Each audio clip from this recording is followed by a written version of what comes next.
I would have been president 20 years ago if I looked like you. But I want to give a special hello to Udeid Air Base, sometimes referred to as the deed. That's a sinister term, the deed. Today, we can all relax and be at ease, and we're going to have a little fun. I have nothing else to do, so let's have a little fun, right?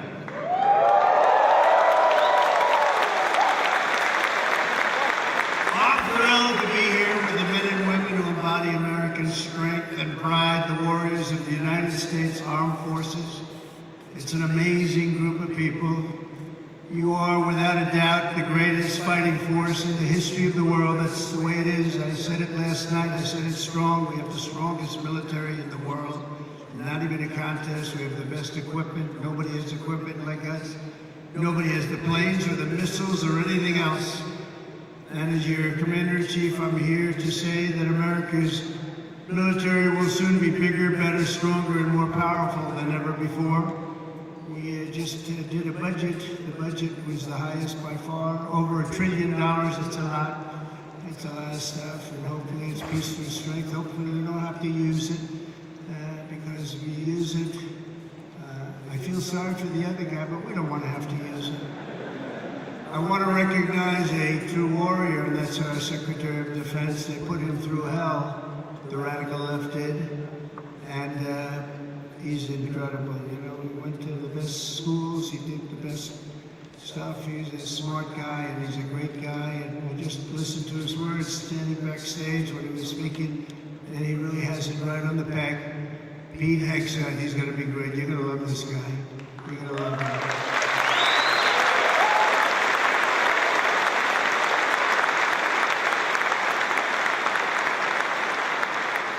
And I also want to influence you to clap for a man who's a great influencer. In fact, my son Barron said, "Dad, you got to do an interview with somebody I hadn't heard of." But my son knew very well. He knows everyone. He said, "Dad, this is before the election. You know, we won in a landslide, in case you hadn't known." But he said, "Dad, you got to do an interview with a guy named Theo Vaughn." I said, "Who the hell is Theo Vaughn?" He said, "Dad, he's such a big guy. You got to do an interview." So he knew all the names. I didn't know the names. Where is Theo? He's around here someplace, I think. Theo, thank you.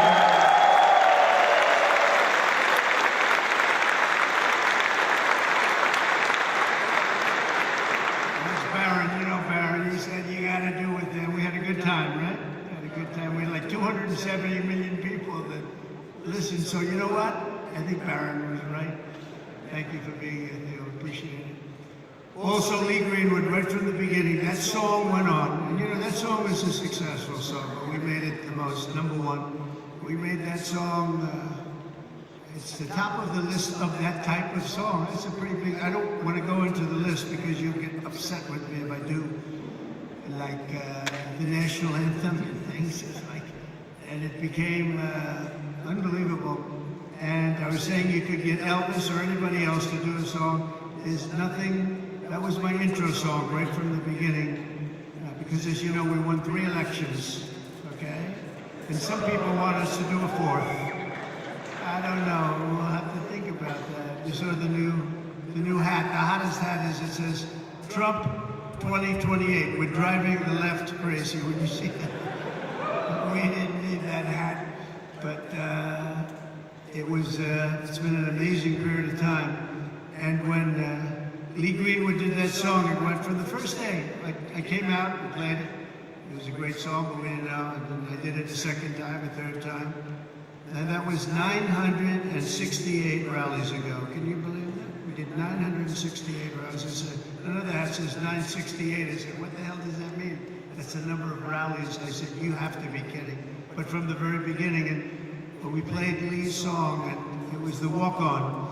And then for the last inauguration, I had all the big singers, they wanted to do a song for me, and they wanted to have me walk on to their song. And my people, oh, that would be nice, that would be nice. And when I heard about it, we were all set. We had a lot of them. And I heard about it, and I said, I'm not switching. Are you kidding me? I'm not switching.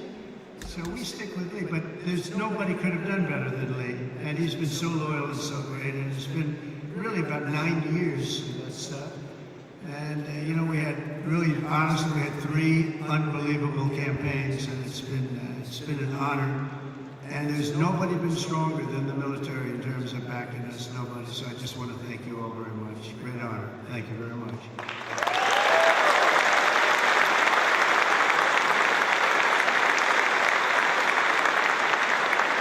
And also with us today is really a great talent, and somebody who's one of the most popular television hosts in history. Still looks young to me, but he's been doing it a long time, but he's an incredible man. He's always seems to take my side, and therefore I like him even more. But he has common sense. We talk about common sense all the time, but he's one of the biggest in the history of television, the great Sean Hannity. He's here someplace. Sean, stand up wherever you are. Thank you, Sean. Thank you. Thank you, Sean. Thank you, Sean. He was a little shy for a change, I think. I've never seen that. We're also grateful to have a very excellent ambassador, Timmy Davis. Everybody loved him. Timmy, thank you.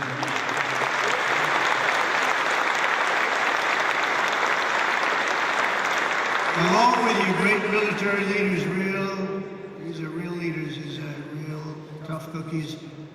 Lieutenant General Derek Trapper France, Major General David Shoemaker, Brigadier General Richard Deuce Dickens, Chief Master Sergeants Chris Murphy and Joshua Wiener, and Colonel Brian Ellis. We want to thank you, amazing people. They're real leaders, and this is one of the great bases anywhere in the world, and we're lucky to have them. Thank you very much, fellas.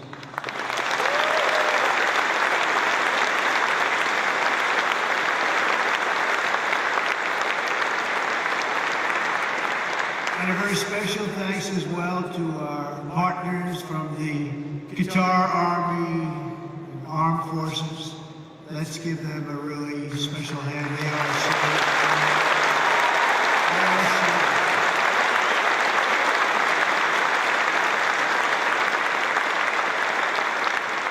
and in particular, we want to be give a little special applause for somebody that's been so good. Deputy Prime Minister and Defense Minister, Saud. Where are you, Saud? Thank you very much.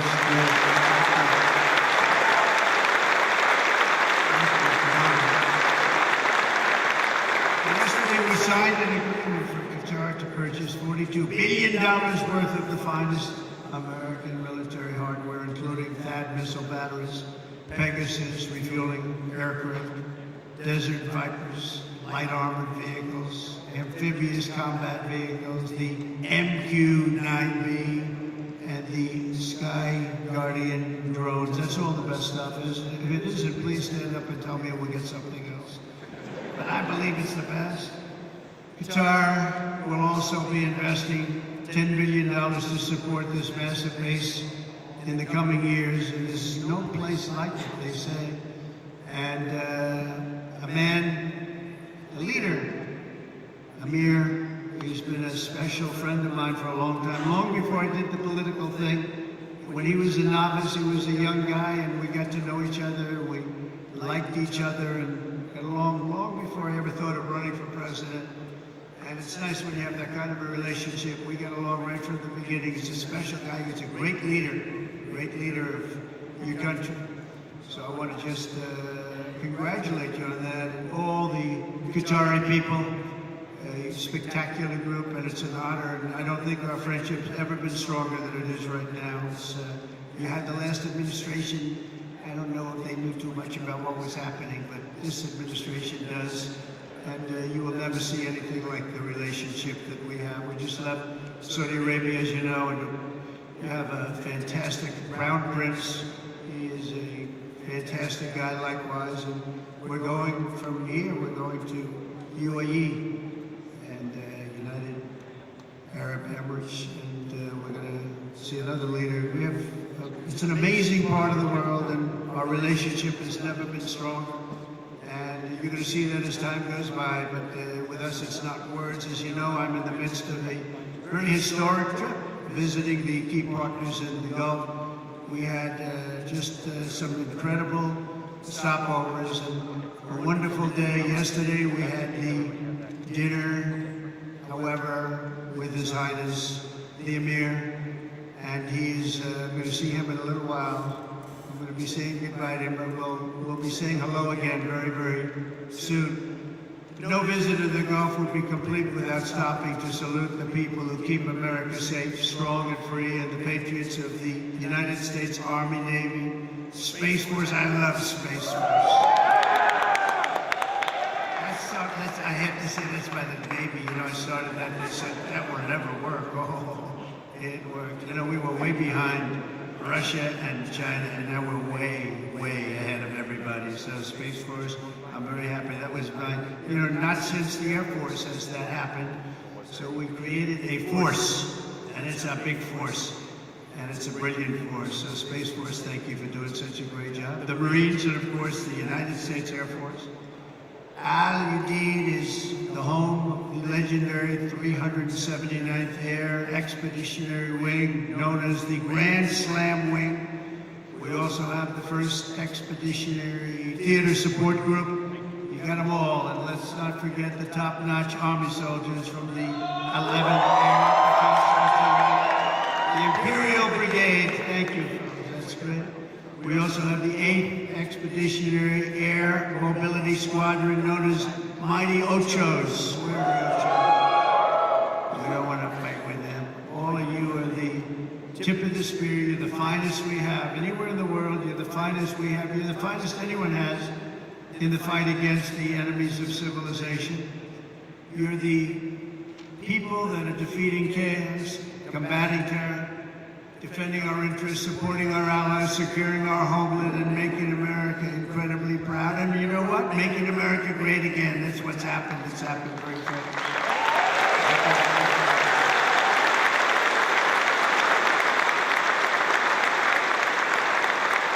As president, my priority is to end conflicts, not start them, but I will never hesitate to wield American power if it's necessary to defend the United States of America or our partners. And this is one of our great partners right here. When we're threatened, America's military will answer our enemies without even thinking about it. We have overwhelming strength and devastating force. And we had people that didn't like to talk about that, you know? They didn't want to talk about the level of quality that we have. They didn't want to talk about anything.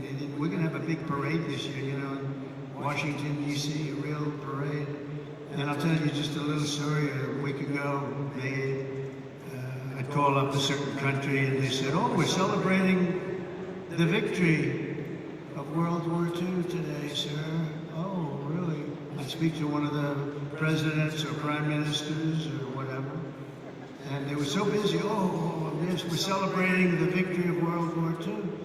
And I speak to another one and they were celebrating. And the fact is Russia was celebrating, France was celebrating. Everybody was celebrating but us. And we're the ones that won the war. We won the war.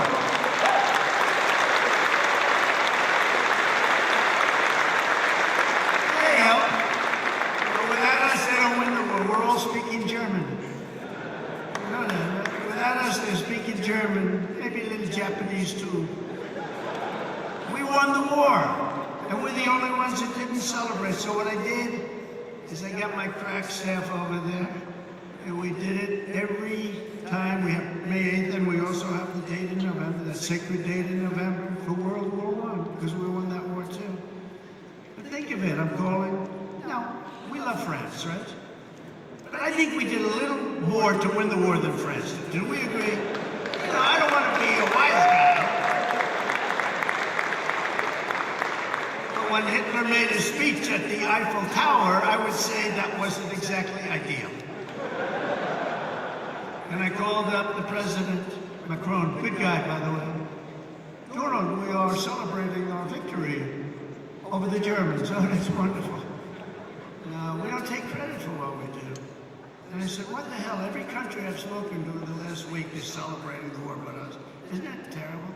So we're going to be doing holidays, but I said it has to be a working holiday because you can only do so many of them. We have a lot of holidays. I'm not so sure we should have them, and you don't have to go to work. Our country has to go to work, so we're going to have a working holiday for each one of those 2 days, and we're going to be celebrating too because we should celebrate more than anybody else. And others did help a lot, but nobody helped like us. We wouldn't have won. I mean, the fact is, not winnable without us. And now we're stronger than ever before. You know, I rebuilt the military in my first term. We had a great first term every way. We had the greatest economy ever, stock market up 88%, the biggest rise ever, all of that stuff. But the second term is going to be even better. We have over $10 trillion going to be invested in our country. And this little tour didn't hurt, I will tell you.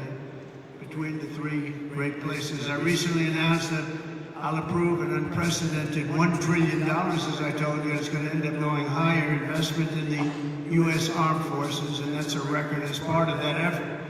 I signed an order to build the Golden Dome missile defense shield to protect our country from missile attack. Is everybody okay with that?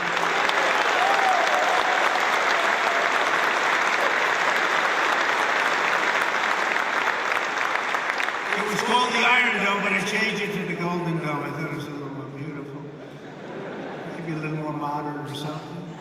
But we're going to have it, and it's amazing, actually, what they do. It's going to cost many billions of dollars, all made in the USA. I want it all made in the USA. The days of making our parts all over the world because we have wonderful partners now. It's America first now. America first. We're going to make it all in the USA. And we're going to, by the way, it's America first, but we're going to take care of other countries. We're going to have plenty left over. Because we're doing things now. You know, 6 months ago, our country was laughed at. Now our country is respected again at a level that it hasn't seen in a long, long time. And we're going to keep it that way. And our Air Force will soon have the world's first and only 6th generation fighter jet, the F-47. Why did they name it 47? Does anybody know? It was a nice thing, but it's quite the plane. They say there's never been anything done, but we're also looking at an increased version of the F-35. I think we're going to call it the F-55, which will be a double-engine plane. I like 2 engines on a plane. I'm sorry if I say that. But does that make sense to anybody? Does anybody agree, General? Do you agree with that? I like it. Thank you. So many of you, sir, this engine is infallible. No engine is infallible. I like 2 engines on a plane. Should have been made with 2 engines. If I were here, you would have 2 engines and you would have a lot of when you think of it, Russia-Ukraine would have never started. October 7th, Israel would have never happened, because Iran, as you know, was broke. Okay, we're unable to fund Hamas or anything else. It wouldn't have happened. We wouldn't have had the disaster of Afghanistan, the leaving. We were getting out, but we're getting out with dignity and strength. We're going to keep Bagram Air Base. We're going to give that up because it's 1 hour away from China. 1 hour. You know who occupies it now? China. The damage that administration did to this country is legendary. Allowing 21 million people through an open border where anybody could walk into the United States of America is something that will never be forgiven. Grossly incompetent and evil, bad people too, bad people. But the real strength of our military doesn't come from its fighter jets. It really comes from our people. That's you. It comes from our people. You're unbelievable people. The aptitude and all of the things you have to do what you do. You know, I look at some of those engines, and I'm a pretty smart cookie. I would tell you I'm real smart. And I look at you and you take those engines apart and put them back together, blindfolded, and fix them up. It's amazing what you're able to do. And then to fly them, just incredible. You're incredible. You're a very special group of people. And that's why my 2026 budget includes across the board. Maybe you don't want to, look, for the good of the country, you don't have to take it. Pay raises for each and every one of you, substantial pay raises.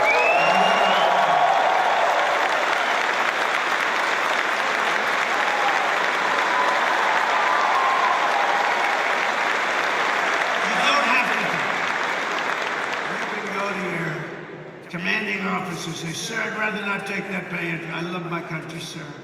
I don't want. I refuse to take it. Anybody here, raise your hand, please, if you refuse to take it. Well, at least we have smart people. So you do your duty for us, and as Commander-in-Chief, I will always do and fulfill my duty to you. That's what I'm doing.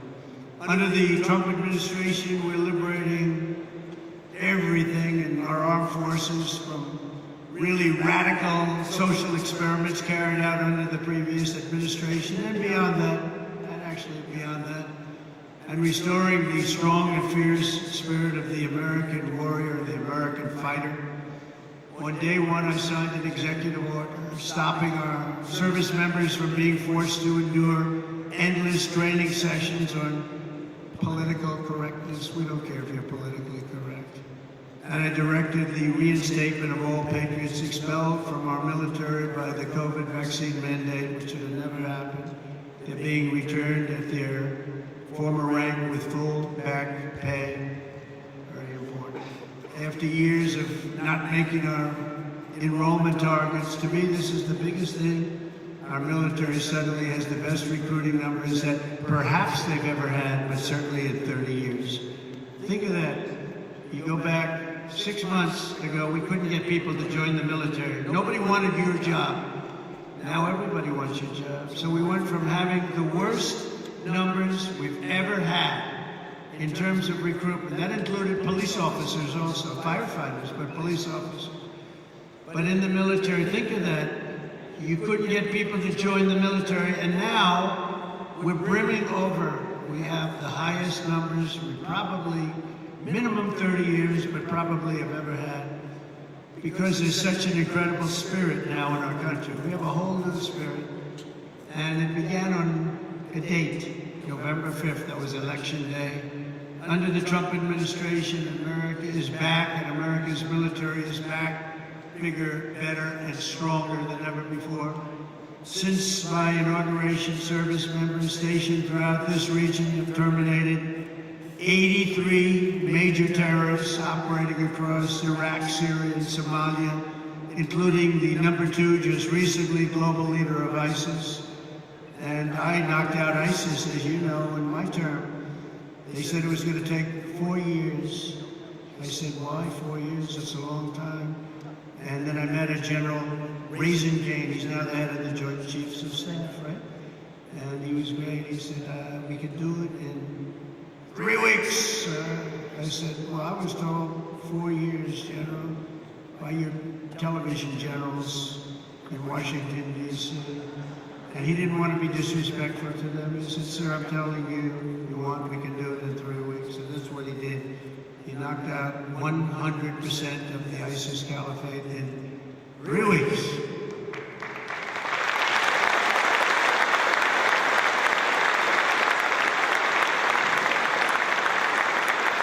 Should I tell you a little long, boring story about that?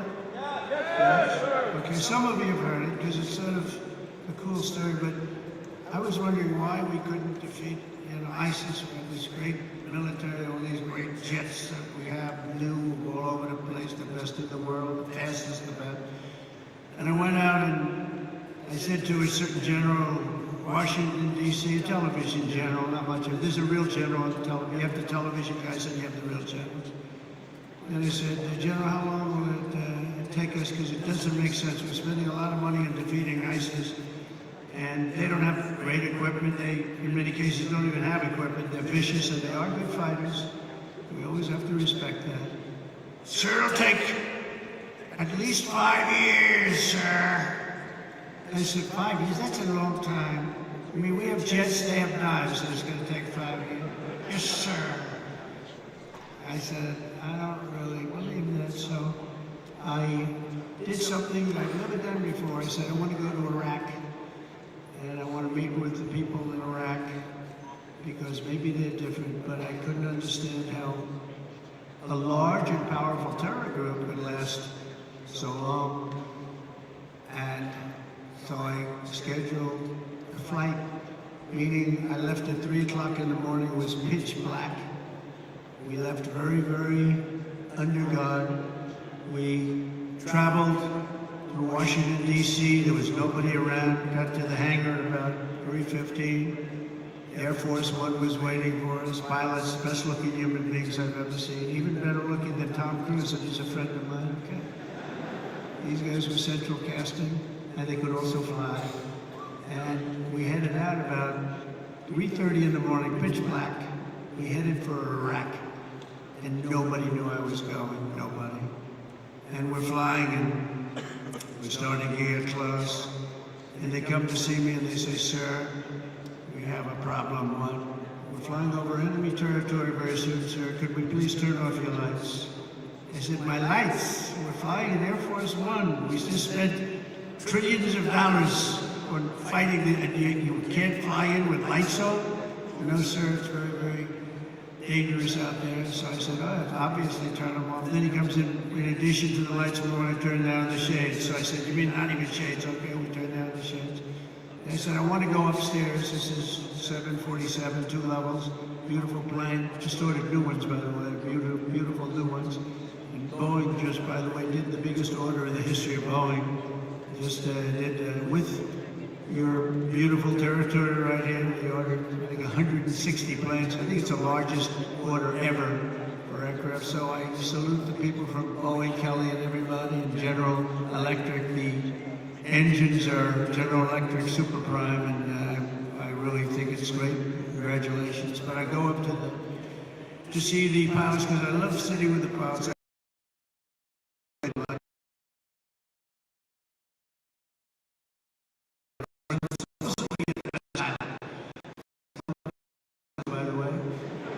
Seems to be, I have no complaints. We land, it's like always landing on glass. I've had pilots where when you land,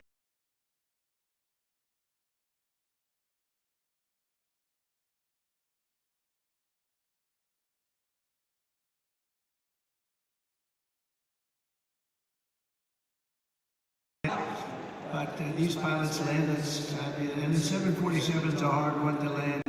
So I go up, I see the pilots, I say, hi, Captain. The guy's a handsome guy, got a blonde flat top. I'd like to have a flat top like that. I don't know if the hair's good enough for that. I don't think so. I don't think I'm going to try it either. But perfect person, and I look at the right, he's perfect. Everybody was perfect. They're like perfect human beings. I said, how are we doing, Captain? We're doing fine, sir. We'll be there in a half hour, sir. I said, they want the lights turned off, Captain. And they do, yes, sir. They're doing the right thing. Oh, that's great, Captain. It's great. So now we're 15 more minutes, and all of a sudden, and most of you know the sound because that's what you do, but you have the computer voice, a beautiful voice where it says 1,900. They're talking about feet. So when you're in the big planes and sophisticated planes, the voice comes on, and I'm sitting back there watching them fly it beautifully, and I'm still not 100% happy with the statement that he agrees that the lights should be turned off. I would have preferred that he said, no, there's no problem. But that's not what he said, so we're going through, it goes 1,900, 800, 700. Talking about feet. Now 700 is getting pretty close to the ground. I don't see a thing. There's no lights, there's no runway, and I've done this a lot, and I always see the runway in the distance. I have fairly good eyes. I'd say for my age, extremely good eyes. And I don't see a runway. 600, 500. Captain, are we okay? Yes, sir. We'll be landing in just a few minutes, sir. 400. Captain, are we okay? I don't see a runway up there, Captain. We're fine, sir. No problem, sir. 300, 200. I'm saying, Captain, you sure we're okay here? And he said, we're fine, sir. And then, boom. It just lands that thing so beautifully, and I see they had no light, they had no nothing. I don't know how the hell they do it, okay? All I know is we landed like, and for him it was routine, and I'm trying to pretend I'm cool as a cucumber, you know? I mean, it has to be cool as a cucumber, and I'm like, you know, I'm like, I'm not happy. But after we land, I actually went to my people and I said, I want to ask you a question. I did a very brave thing just there. Is the president allowed to designate himself for the Congressional Medal of Honor? And they said, sir, honestly, that wouldn't be good. I said, okay. So anyway, we get I kid. You know, I have to say I kid because the fake news is back there, and they'll actually, no, it's and they'll say that the president wanted to give himself the Congressional Medal of Honor, and he was talked out of it by his staff. So anyway, so I get the door opens, we have a platform. I see down, I look down, and I see these are all specimens, just like you guys are all perfect people. And I'm seeing a couple of generals, a couple of staff sergeants, drill sergeants, but everybody's like from a movie. And I walk out of the plane and meet the first gentleman. And I said, what's your name? He said, Kane, sir, my name is Kane. And I said, hello, Kane, what's your first name? Well, they call me Raisin. He said, wait a minute, Raisin, you mean like Raisin King? Yes, sir, that's what they call me. General, I love you. You're the guy I'm looking for, General. You're the guy I'm looking for. So it's Raisin Kane. It's Daniel Kane, but Raisin Kane, they call him. Then I met another general, I met a colonel, I met a sergeant. They said, sir, would you like to rest? He said, what do you mean rest? I've been resting in the plane. I don't want to rest. What do I have to rest for? He was thinking about Biden to come, okay? Biden would have rested the entire trip. He wouldn't, first of all, he wouldn't have made the trip. But if he landed, he would have been rested for about 5 days before he had the first meeting. And I said, no, let's go have the meeting because I want to find out what's going on over here. We're spending a lot of money and people are being killed. I want to find out why it's taking so long. So let's go right away. So we went to almost like just a very secure room that was in the form of a boardroom. Very professional, however. It was very highly sophisticated with the equipment. Best you can buy. We have the best you can buy all the time. But I went into the room and I said, General, so they tell me in Washington it would take 4 to 5 years to defeat ISIS. And I want to know from you, is that true? Is that, no, sir. But it's not my place to say, sir, because they are the ones that call the shots. They said, well, if you disagree, it's not the military way, so you have to listen to them. That's the chain of command. I said, oh, that's great. I'm not sure I like that system. But how long do you think it would take you if I gave you total authority to go and knock the hell out of them? So it would take approximately 3 weeks. I say, say it again, General. I was told 5 years. Sir, it'll take 3 weeks and you'll have time left over. I said, you gotta be kidding me. Where the hell have you been? And then I sort of was really in disbelief because I said, you know, I've been hearing for so long, we've been fighting it. How long were we fighting? 18 years or something? And here's the guy telling me 3 weeks. So I said, General, how do you do it in 3 weeks? He says, well, sir, I don't like saying this because I do have people in Washington, but I'm going to say it. We have portable stations, we have portable runways, we have runways all over the place, we have other bases, and we're being forced to fight them from a very far away distant base, which is right here. And by the time we get there, we have to come back because there's no fuel. And we're way too far away, sir. And they're over here, and he shows me a map, and we're over here, and we're all the way here, sir. I said, why didn't they use the other bases? Well, they didn't want to disturb the country where those bases were located. I said, we give those countries billions of dollars. We can disturb them a little bit. They wouldn't know what we're doing anyway. Are they going to know where the planes are going? Not really, sir. I said, so what would you do different? He said, well, sir, I'd start from here. And he went through a whole thing. And I'd hit him from the left. I'd hit him from the right. I'd hit him from underneath. I'd hit him from the top. I'd hit him from every angle, sir. I'd hit him so hard and so fast they wouldn't know what the hell is happening. He said, and you think you can do that in 3 weeks? Yes, sir, we're going to have time left over. And I said, let me think about it, General. I went back to Washington, and I spoke to a couple of people, and they said, I don't think so, sir. I think you're talking about years of fighting. And then I called the General. I said, so General, you still think you can do it in 3 weeks? A lot of people think you can't even come close to that, sir. We'll have time left over. I said, go do it, General, go do it. Thank you, sir. And he hit the hell out of him. He hit the hell out of him. And he calls me up, sir, we have out of these people, and if you want, I can finish it off right now, sir. I said, well, I don't know, that's a lot. It's a lot of people. Well, these people are not good people, sir. These are not good people. You'll feel better about it. Well, they're not good people, but they're people, aren't they? And he goes, I said, you know what? Why don't you buzz them for a little while, and maybe after a day or two of buzzing them, they'll surrender. They don't know about surrendering, sir. Well, maybe they'll raise the white flag. They don't have a white flag, sir. I said, well, I'll give it a shot anyway. He said, all we're going to do is take a couple of bullet holes in our wings. You guys know about that, right? And I said, well, let's give it a shot. And he calls up and says, let me do the job, sir. I said, all right, do the job. And we defeated 100% of the ISIS caliphate in just a very short little period of time. Totally different from what I was told in Washington, D.C. by a bunch of frickin' losers. Losers. And that's the beginning. And I took that general and made him the head of the Joint Chiefs of Staff, as I told you. And he's going to be great, and he's highly respected by everybody. Just a different kind of respect. It's a real respect. But we can do our job better than anybody in the world, but you have to have the leadership at the top, And we're doing that. We're finding, we let a lot of 4 stars go.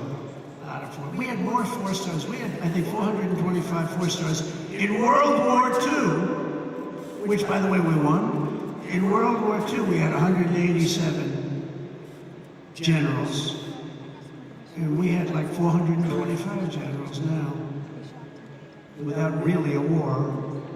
And so we made a lot of changes, and we have the best. We have the best. We worked hard to figure the best, the real ones. We want the real generals, not the fake generals, and not the political generals, too. So we have something that's special, but it can show you really what happened. We also just apprehended, as an example, the ISIS terrorist of the Al-Baghdad, the one that caused all of the problems in Afghanistan, caused unbelievable destruction. We lost 13 great soldiers. I got to know the parents and the families of those soldiers, but you know what they don't say is the ones who were so horribly wounded, which were many. And hundreds of people were killed from the other side. I always include that. That should have never happened. That whole mess should have never happened. I think it was the most embarrassing day in the history of our country. And we're not going to have things like that happen anymore. And again, we should have kept the air base. Should have kept it. We left it go. that we left, and it was a very embarrassing moment in the history of our country. That'll never happen again. There are a lot of people that said that Russia went into Ukraine. When they saw that, they said, wow, we didn't think that was possible, but it's not possible any longer, I can tell you. That's another one would have never happened if I were president. Russia would have never gone into Ukraine. All of those things, it would have never happened. But the Afghanistan withdrawal, not the fact that they withdrew, but the fact that the way they did it was so horrible and so embarrassing. So we brought this horrible person to justice, to American justice. We caught the person that set off that bomb. And all of this is possible because of the work that you do with partnerships that you forge. In this case, it was Pakistan. And by the way, I don't want to say I did, but I sure as hell helped settle the problem between Pakistan and India last week, which was getting more and more hostile. And all of a sudden you'll start seeing missiles of a different type. And we got it settled. I hope I don't walk out of here and 2 days later find out that it's not settled, but I think it is settled. And we talked to them about trade. Let's do trade instead of do war. And Pakistan was very happy with that. And India was very happy with that. And I think they're on the way. You know, they have been fighting for about 1,000 years in all fairness. So I said, you know, I could settle that up. I can settle anything. Let me set it up. Let's get them all together. How long have you been fighting? About 1,000 years. Oh, that's a lot. I'm not sure about that. I'm not sure about settling. That's a tough one. They've been fighting for a long time. But we got that settled. Everybody was very happy, I'll tell you. That looked like it was really going to be escalating out of control. But with us today is the first sergeant of the 379th Wing, Master Sergeant Patrick Elders. And Patrick, wherever you may be, where are you, Patrick?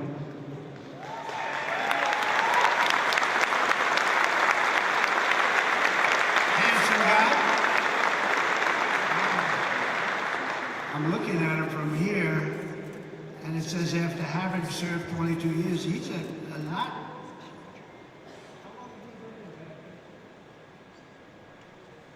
That's amazing. It looks like he's like 25 years old. I'm saying 22 years. He said, we must have this mixed up. We don't have it mixed up. I guess when you love what you do, you stay young, right?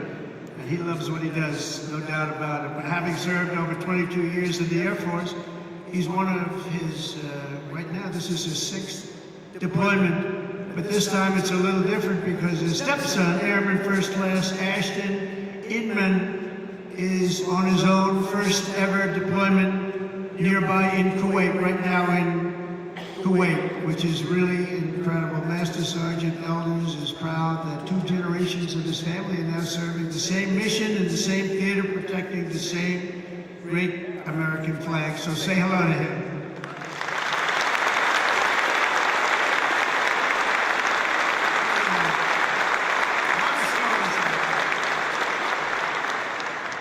A lot of stories like that. And I want to thank Airman First Class Inman also very much. That's a great story. That's a great story. And we have many of them. I guarantee in this room right now there are many such stories. There are several married couples serving side by side in uniform at this base, including Staff Sergeants Tyler and Paige Duck. Where is Tyler?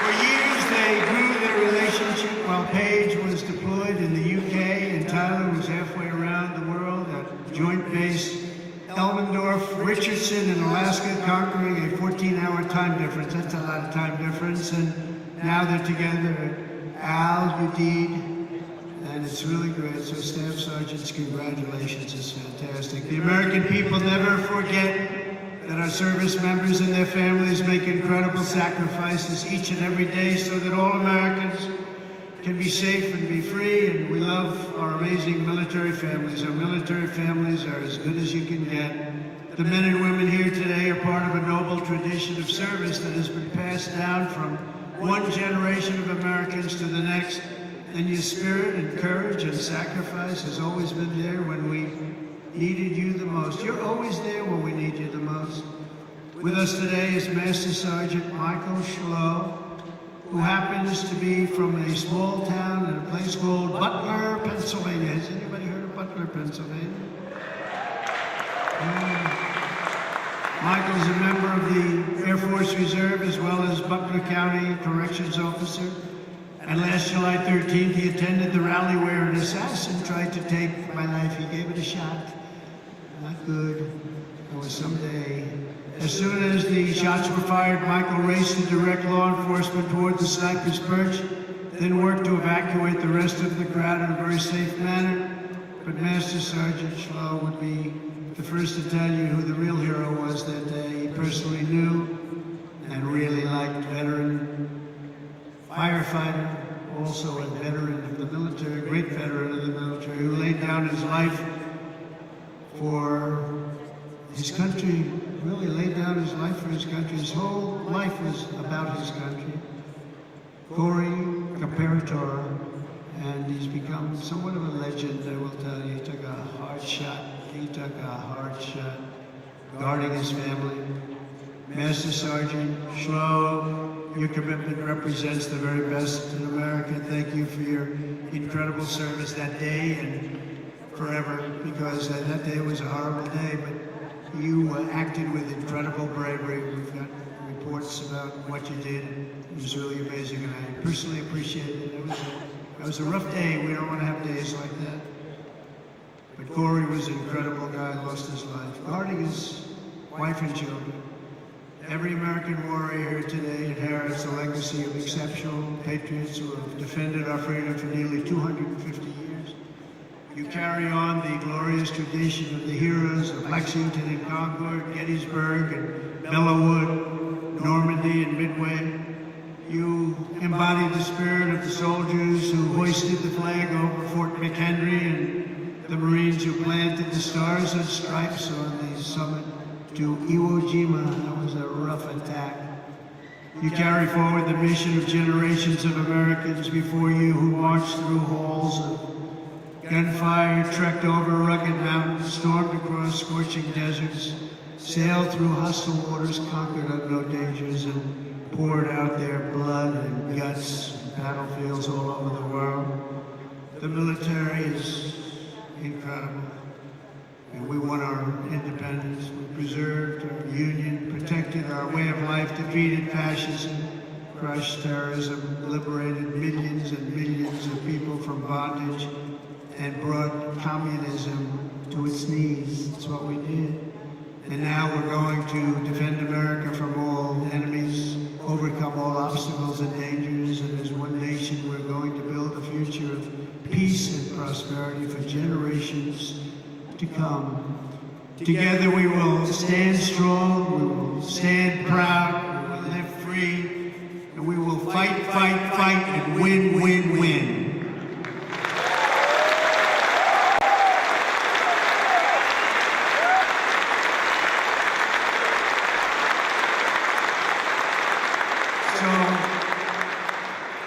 My trip is 4.5 days, but this is the one I was so looking forward to because I'm with the people that I really love and respect.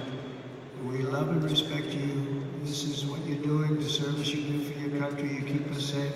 There is no more important profession. And I was so proud to see those reports coming in just a few days ago saying that the enrollment is at the highest level ever, especially when I had to suffer running against a group of people that were very inappropriate, where they allowed that reputation of what you stood for and what you stand for to deteriorate to a point where we weren't able to recruit. So just remember this, you have a job now that everybody wants. Everybody wants to be doing what you're doing. It's a special job, and I'm so proud. When I saw those numbers come across the board that we set the record for enrollment in the military, and we took that from the exact opposite just 6 months before. I was very, very proud of that.